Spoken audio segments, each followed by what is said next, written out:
Madam வந்து Kavitha madam, அவங்க தான் இந்த கோவிலோட அரங்காவலர்.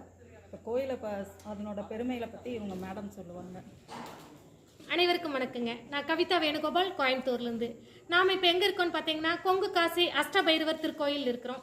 இங்கே நம்மளுடைய அரங்காவலர் தலைவராக இருப்பவர் திரு கிருஷ்ணமூர்த்தி அடிகளார் அவர்கள், தலைவராக இருப்பவர் சிஎன்ஆர் வாசு அவர்கள்.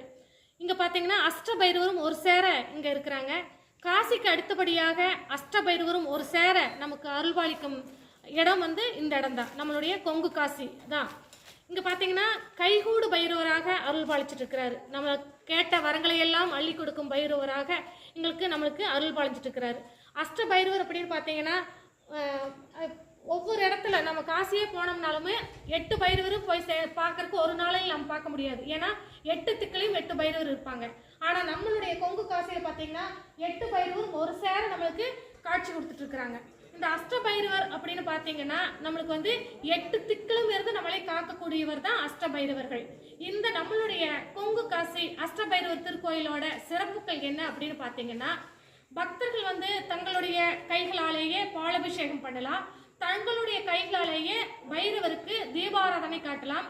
அதுபோல இல்லாம கைகூடு பைரவராக நம்ம பைரவர்கிட்ட நம்ம நல்லா பார்த்தீங்கன்னா தெரியும், கால பைரவர்கிட்ட கைகூடு பைரவராக இருப்பார். நமக்கு கேட்ட வரங்களை எல்லாம் வந்து அள்ளி கொடுப்பார். இப்போ வந்து வருகின்ற 23ஆம் தேதி ஜென்மாஷ்டமி பெருவிழா கொங்கு காசி அஷ்ட பைரவர் திருக்கோயிலில் நடக்க இருக்குதுங்க. நம்மளுடைய திரு கிருஷ்ணமூர்த்தி அடிகளார் அவர்கள் தலைமையில் நடக்க இருக்குதுங்க. இங்கே பார்த்தீங்கன்னா மகா வேள்வி நடக்க இருக்குது. 206 யாக குண்டங்கள், தம்பதிகள் பூஜை எல்லாமே சிறப்பாக நம்மளுடைய அடிகளார் அவர்கள் தலைமையில் நடக்க இருக்குது. இதுல பாத்தீங்கன்னா தமிழ்நாட்டில் உள்ள மிகப்பெரிய ஆதீனங்கள் எல்லாம் கலந்து அருளாசி வழங்க இருக்கின்றார்கள். இந்த பூஜைகளில் எல்லாம் கலந்து கொண்டா என்னென்ன பலன்கள் எல்லாம் கிடைக்கிறது, எண்ணற்ற பலன்கள் இருக்குது. அதில் எனக்கு தெரிந்த சில பலன்களை சொல்றேங்க. பாத்தீங்கன்னா எதிர்கள் தொல்லை விலகிறது, குழந்தைகளுக்கு கல்வி செல்வம் கிடைக்கிறது, தொழில் சிறப்படைகிறது, இந்த மாதிரி நிறைய விஷயங்கள் சொல்லிட்டே போகலாம். எனக்கு தெரிஞ்சு இந்த கோயிலுக்கு வந்து விட்டு எங்களுக்கு குழந்தை பாக்கியம் கிடைச்சிருச்சு, தொழில் அமைஞ்சிருச்சு, நிலங்கள் வாங்கிட்டோம், கடன்ல இருந்து விலகி நாங்க நல்லா இருக்கிறோம் அப்படின்னு நிறைய பக்தர்கள் சொல்றத கண்கூட பார்த்துருக்கிறேன்.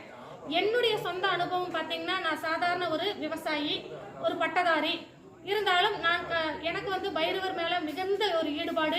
நான் வந்து என்னுடைய அதாவது ஒரு வேலையாள் போல எல்லாமே செய்வேன், ஓடி ஓடி செய்வேன், அந்த மாதிரி இருந்தேன்.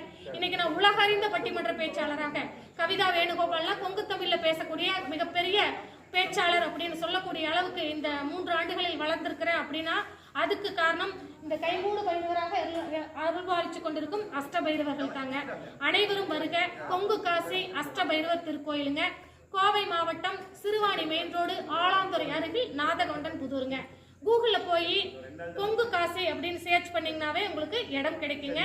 ஆலாந்துறையிலிருந்து ஆட்டோ வசதிகள் எல்லாமே இருக்குதுங்க. வேற ஏதாவது வேணும்னாலும் எங்களுடைய எண்களை வேணாலும் தொடர்பு கொள்ளலாமுங்க. நன்றி, வணக்கங்க.